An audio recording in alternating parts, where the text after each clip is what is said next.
Hey, everybody. Basement Tapes number 249. I know, we're a little in the weeds here, but spare with me. 1973 Fleer, right?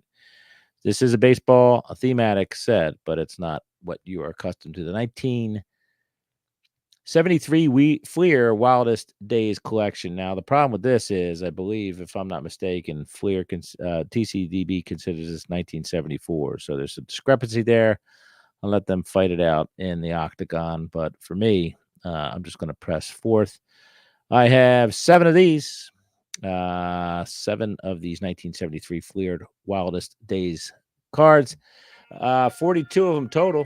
$2.61 average value, total value of $109.50. Set of these between $60 and $120, according to Beckett. The Fleer set of 42 cards is titled Baseball's Wildest Days and Plays and features the artwork of sports artist R.G. Laughlin. The sets were available from Bob Laughlin for $3. The backs are printed in dark red and white cardstock. The cards measure approximately 2.5 inches by 4 inches. This set was not licensed by Major League Baseball. So let's look at the top three, shall we?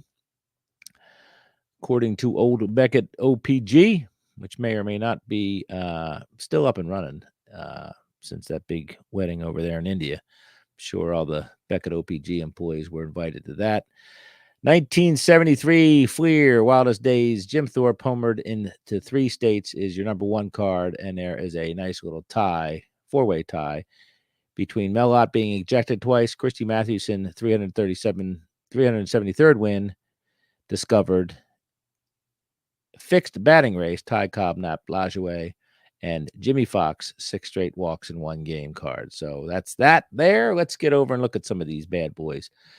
2 inches by 4 inches is what TCDB is calling them. It says the 1974 Fleer official Major League patches, baseball's wildest days and plays.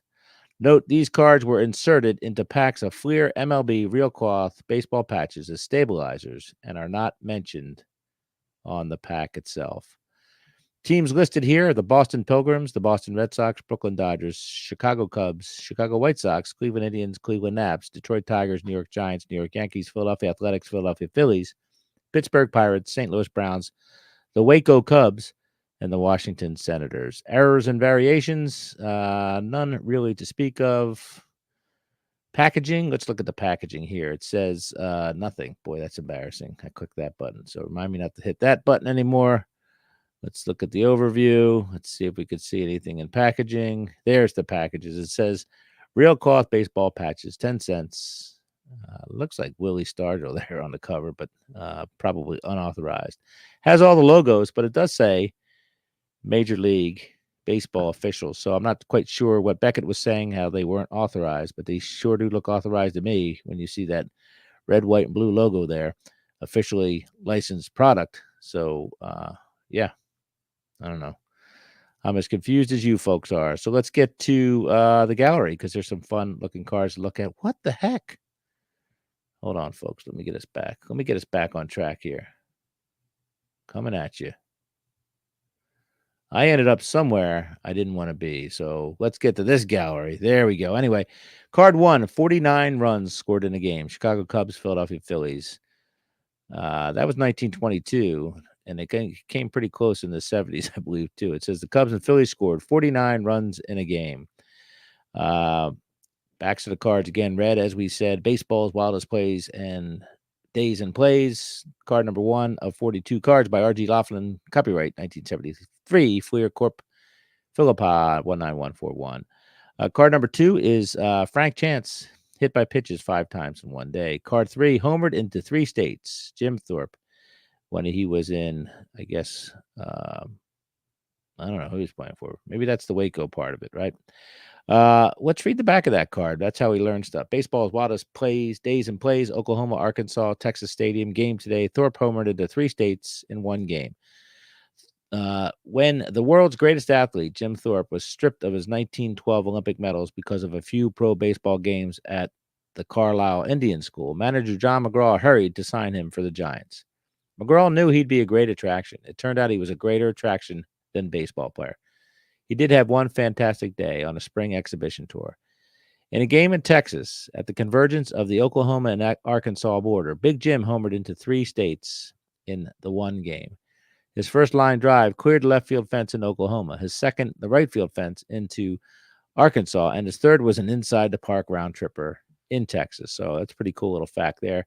Card 4, Eddie Goodell, the midget in the majors. Card number 5, most tied games ever, the Pirates and the Dodgers.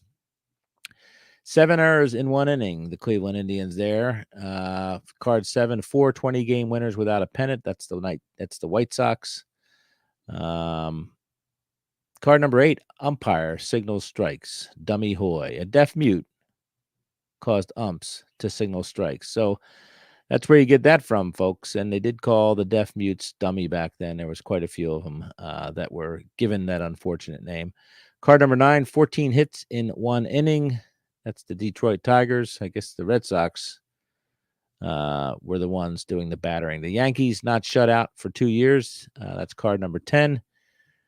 A lot of fun facts on here. 17 straight foul balls. Buck Weaver of the Chicago White Sox. Card 12. Greatest thrill was as a pitcher, according to George Sisler. Card 13. Wrong way base runner. Jimmy St. Vrain was a 19-year-old pitcher for the Cubs in 1902. It was his only year in the major leagues, but he left his mark, not as a pitcher, 4 and 6, but as a hitter.